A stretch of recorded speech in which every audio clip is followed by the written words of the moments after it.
Demand కొనసాగించాలి రాజధాని అమరావతిలో, కొనసాగించాలి రాజధాని అమరావతిలో. అందరికీ నమస్కారం. ముందుగా 300 రోజులు దిగ్విజయంగా పూర్తి చేసినటువంటి రైతు మహిళలందరికీ కూడా మనం ధన్యవాదాలు తెలియజేసుకోవాలి. అదేవిధంగా ఈ 300 రోజుల్లో చనిపోయినటువంటి రైతులకు కూడా మనం నివాళులర్పించాలి. ఇక మన అధికార పార్టీ వాళ్ళు చేస్తున్నటువంటి దురాగతాలు మొదలుపెట్టింది ప్రజావేదిక దగ్గర నుంచి నిన్న గుళ్ళు కూల్చడం వరకు ఇక చెప్పాల్సిన అవసరం లేదు.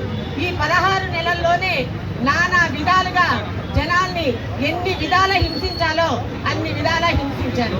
మరి ఈ మంత్రులు, ఈ రాజకీయ నాయకులు వీళ్ళందరూ కూడా ఎప్పుడు రైతే వెన్నెముక, రైతే ప్రపంచంలో మనకి ముఖ్యము, మనకి రైతు లేనిదే రాజ్యం లేదు, ఇలాంటివన్నీ కూడా ప్రజల ముందు ఓట్ల కోసం మాట్లాడే మాటలేనా?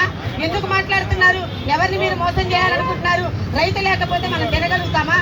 ఈ రోజు ప్రపంచంలో ముఖ్య పాత్ర పోషించేది ఇద్దరు, సైనికులు, రెండో వాళ్ళు రైతులు. ఎందుకంటే సైనికులు అక్కడ తిరుగుతూ ఉంటే మనం ఇక్కడ ప్రశాంతంగా నిద్రపోగలుగుతాం. రైతు పండిస్తేనే మనకి 4,000 కడుపులోకి వెళ్తాయి. అలాంటిది వాళ్ళని చిన్న చూపు చూస్తూ ఈ రోజున వాళ్ళని ఇంత సంక్షోభానికి గురి చేసి ఎన్ని మాటలు అన్నాలో, ఎన్ని విధాల చిత్రహింసలు పెట్టాలో రైతు ఆడవాళ్ళని కూడా చూడకుండా మహిళలని ఈ రోజున ఇంత అవమానపరుస్తున్నటువంటి ఈ ప్రభుత్వానికి ప్రజలే బుద్ధి చెప్పాలి. మరి మీరేం చేస్తున్నారు? మీరు చూస్తూ ఊరుకుంటున్నారా? ఎందుకు ఊరుకుంటున్నారు? మీ మంత్రులు ఇష్టం వచ్చాక మాట్లాడుతున్నారు. మొన్న ఒక మంత్రి ఏం మాట్లాడాడు? రైతు కూలీల్ని వాళ్ళని ఏమని మాట్లాడాడు? మీరేం చేయగలిగారు? వాళ్ళని మీరేం చేస్తున్నది? మీ వ్యవస్థ నిద్రపోతుందా అని మేము అడుగుతున్నాం. ఇంకొక మంత్రి గుళ్ళు గురించి, హిందూ సాంప్రదాయాల గురించి, మనోభావాలన్నీ దెబ్బతీసే విధంగా మాట్లాడారు. ఏమీ చేయలేకపోయారు. చివరికి మీరు భగవంతుడిని కూడా వదలలేదు. ఎందుకు? ఇక మీకు దగ్గరకు వచ్చిందని చెప్పేసి మేము తెలియజేస్తూ ఉన్నాం. పోతే ప్రజలందరికీ తెలుసు ఎవరు చేశారో. అప్పటి ముఖ్యమంత్రి చంద్రబాబు నాయుడు గారు బాగా ఆలోచించి ఆయన ప్రపంచ మేధావిగానే గుర్తింపు పొందారు. అటువంటి చంద్రబాబు గారు అది అమరావతి అందరికీ మధ్యలో ఉంటుంది అనేసి ఎంతో దీర్ఘంగా ఆలోచించే ఆ రోజున రాజధాని నిర్మించాలని చెప్పినప్పటి నుంచి మీరేం చేశారు? చంద్రబాబు నాయుడు గారు ఏదైతే అనుకున్నారో ఆ ఆలోచన మీకు జరగకూడదు.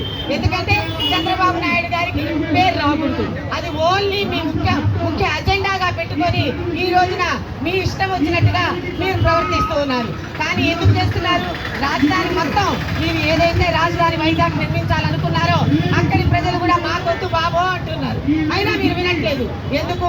మీకు అక్కడ అనేది బీయింగులు లాబింగులు చాలా ఉన్నాయి, ల్యాండ్ మార్కింగ్, అవన్నీ మీరు సొంతం చేసుకోవాలి.